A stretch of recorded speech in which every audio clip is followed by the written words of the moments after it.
Welcome back to Finnegan's Farm, welcome back to our YouTube channel, and welcome back to our Workshop Wednesday. My name is Paul, and this is our team. Hi, I'm Sean Keogh, and I'm the apprentice mechanic. Hi, I'm Mick, and I'm the mechanic. Hello, I'm Marco, I love to weld. This is Bruce, this is Blake, them is two best students. Well, what's the story? I'm Kaylem Russell, the apprentice mechanic. Hello, I'm Carl, and I'm the one that has to make these guys look good. Don't forget to like, subscribe to the videos, and comment what you want. Just put it in the comments list and we'll get back to you. So in for repair today we have the Case CVX 175. We also have our John Deere 7820. We have our FG Wilson generator. We have a power washer to fix, and we have the Ocmis Irrigation Reel there as well. So first of all, we're going to head over to Mick and Sean. So we have the grammar seat here out of the CVX there, the 175. Now this tractor does all the spraying, so it does a lot of road work there. Is that hanging off there? Tom was saying there that we had an issue. It was kind of, yeah, a lot of side play on it. Now, it's very hard to see it here. We're going to raise it up there. I can't see it from here. Sorry, Mick, that adjusting away there. Mick is trying to get it to go here. But generally what will happen there is you'll have play maybe in the bushes and that. Hey, quiet there. Huh? Scratching my head. Well, not working out with the camera. No, it's not working there now. Still was working. Okay. So take two, Mick finally got it working here. I don't know why he was rooting it here. Go on, Sean. Dead up there. So as you can see, we're just recreating the seat here if the lads were working on it. Now, the play seems to be, well, there is a side play in it. And if I can point out here, it's definitely it's pronounced on this side over here. There's bushings there that sit on the axis that runs up and down in the slider, and they're here as well. And two more out there, so there'll be 4 in total. And then there's also one here on this. All right, Mick. If you look in there, Paul, see that one rocking? Yeah. 2. Yeah, it's that back one in there that's rocking. That little wide road. Now, while you don't think it's much here, but when you've actually the seat on, and then there's an armrest to go onto, Sean, isn't it? And the screen, Tom says when you hit a bad bump of the road, the screen was kind of hitting off the window, which is not ideal. No. Up again. Is it a big job to take it out? It was, yeah, kind of the bolts and the armrest are awkward, but it came out, and the seat is just, it's heavy when you have the main seat on, but it came out the main door, so it wasn't too bad. More bombs, like. Yeah, there's a bit on them as well. Look, it's probably a bit all over. I don't know how many hours in that tractor there's. Probably 6,500 hours, and it does all road work, so it's on the road constantly. Yeah. Now, grammar are fairly good in that once we take this number off it here, we have the grammar number on it, and we can get a kit. We can get a kit probably that'll fit there from Seat Systems or some of these places anyway. So it's not grammar make a very good seat, but just to keep the drivers happy, isn't it, Sean? That's the main thing. Full-time job. Looking after Tom. I think Mick, you've seen enough there now, so yeah. We'll just get the kit. Rock here as well. Tighten that, Sean. Yeah. There's a lot of it there. Yeah. There again, all the weights on this side. Yeah. Right, so we'll just get that halted up and get back into it and get on the road. Yeah. You see there now? See there now? Yeah. Between the two, like the outer roll is worn, the inner roll, and it's worn inside.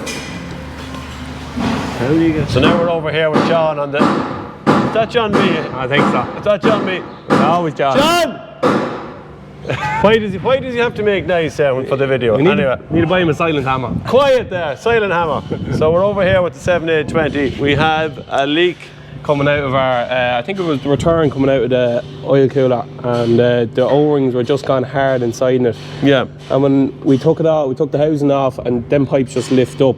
When I put O-rings in there, just standard O-rings, we got out of it, and I had it running, and after about 5 or 10 minutes, we just see a little weep coming out of it, so it says that them O-rings weren't going to work. Yeah, so we got the genuine ones out of John Deere, put the O-rings in there, and that has tightened up. It was a little bit of a leak on it there, so just very important, especially when you're anything in coolant on an engine or anything like that needs to be tidied up. That was really all, that's in the 7.8, there's nothing else? Yeah, nothing else. That pan just needed to tighten up, and after that she's A1. Yeah, okay. The night of this fella is not right. if he hits it, it might move. So we're just over here with Mick, and we have the Wilson generator in. Now it's a Perkins engine. Caterpillar. No, well, it's a Caterpillar engine Badged Perkins. with badged Perkins. Yeah. Now, what was going on? Mick? The issue was the oil level was rising, and we're assuming it's diesel going into the oil. And there's only two places really that we're aware of that you can get in: the high pressure pump, or the injectors. The injectors are common rail; they're built into the head, and you have a supply. So we did take the cover off the pump. I did, and it looked okay. It didn't. You would expect a wash of diesel to clean the back of the thing, so it wouldn't be black, but it was jet black. Yeah. So there was oil there. So the other obvious well, the easier one was the injector. So pull the injectors on the top O-ring above the fuel rail, between there and the rock cover. Yep. Look at that.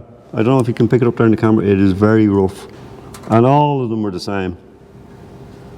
So we've put new ones in, torqued it down, run it, and now we wait and see.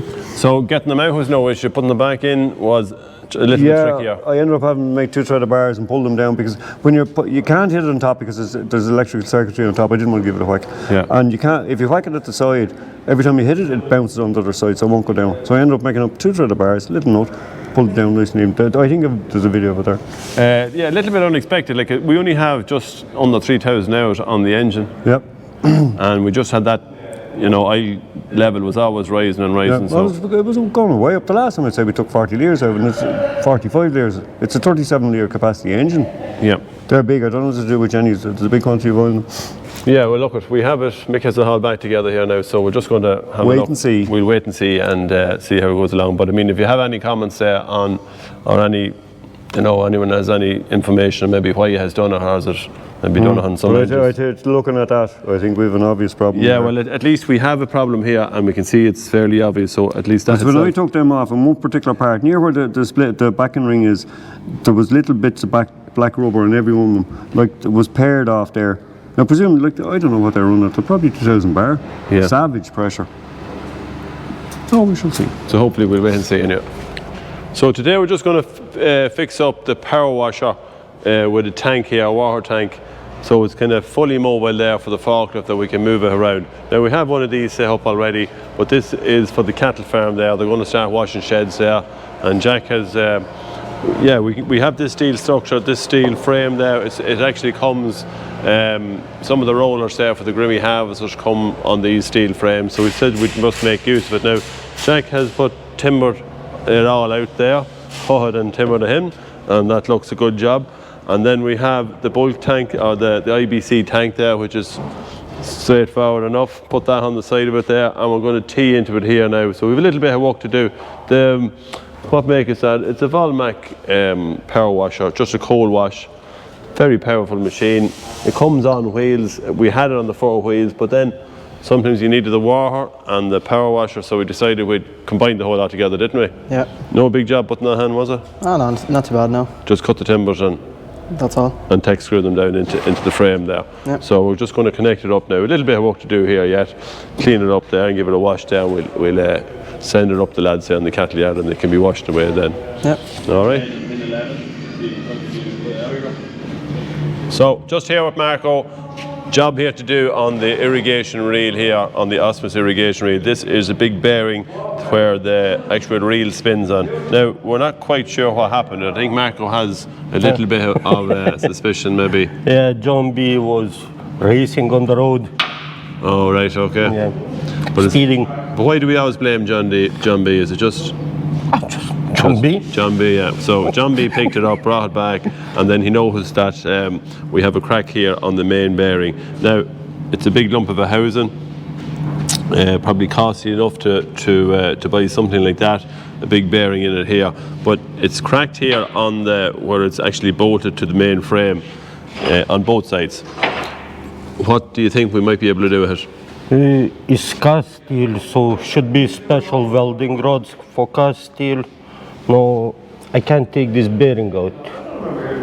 Yeah. I need to heat this all till red, where I be welding. So when you're welding cast steel, you have to. It's a different approach to ordinary mild steel, is it? Yeah. I need to heat till red, and then when I weld finished, keep heating. Let slowly cool down. Yeah. And it's quick cool down. Cracks. Cracks again. Okay. And if we had the other rods, you know, the ones with the different metals there, well, they might be an option as well. Yeah, so gonna try them. So do we have them here? We have. Oh, I have plenty here, all different. Yeah, so he's just going to suss out which is going to be the best one for the job, but we reckon we possibly will be able to repair it anyway. Yeah. It's not the machine. It's an old enough machine, so rather just to keep the cost down on something like this, we probably will get a good weld on it. And the fact then that it's not really, once it's bolted down, it's a slow moving operation anyway with the reel inside Yeah, it's only hold into place. So it's only going to hold into place. Right, well, look at, we'll let you have there and work away. So now it's time for Tips and tricks. On this week's tips and tricks, we have a simple little trick there for keeping a bolt in a socket. As you can see here, if you're putting that bolt up into a, let's say, underneath the tractor, some sort of a housing or that, and you had your socket on it, you know, it's going to become very loose. So this little simple thing is to get a bit of masking tape and to put it around the head of the bolt. So something as simple as that. It'll tighten into the socket there, and all of a sudden you have a very, very tight bolt there in the socket, so it's very easy to put it straight up there. It's not wobbling around or anything like that. Yeah. So yeah, just a very little simple one. You have another one as well, have you? Yeah, so imagine you're out in the field or whatnot and all you had was a half-inch set of ratchets or whatever, and all of a sudden you need a breaker box. Your little ratchet this length here isn't going to cut it. Yeah. Well, in your set anyway, you're going to have sockets, so you just get that socket off of you and that'll fit right over the end of my ratchet. And you're going to probably have an extension in the set too, and all of a sudden I have a ratchet that's twice the length or more. So it's to replace something like this. If you hadn't got this, let's say, in your toolbox with you, that will do exactly the same, just a deep socket there and the half-inch extension there. Just to demonstrate here, I have my ratchet on the bolt holding the vice down. Now it's not overly tight now at the minute, but regardless, when I put an extra 12 inches onto the more, I have this much extra leverage, which makes it that bit handier. Just get you out of a hobble if you're out in the field or whatnot and you're stuck. That's it for this week's tips and tricks. So that's it for this week's Workshop Wednesday. Don't forget to like, subscribe to the videos there. You will get a notification when they come up. If you have any comments there, put them in the comments box below and we will get back to you. So from everyone here at Finnegan's Farm, we'll talk to you all next Wednesday.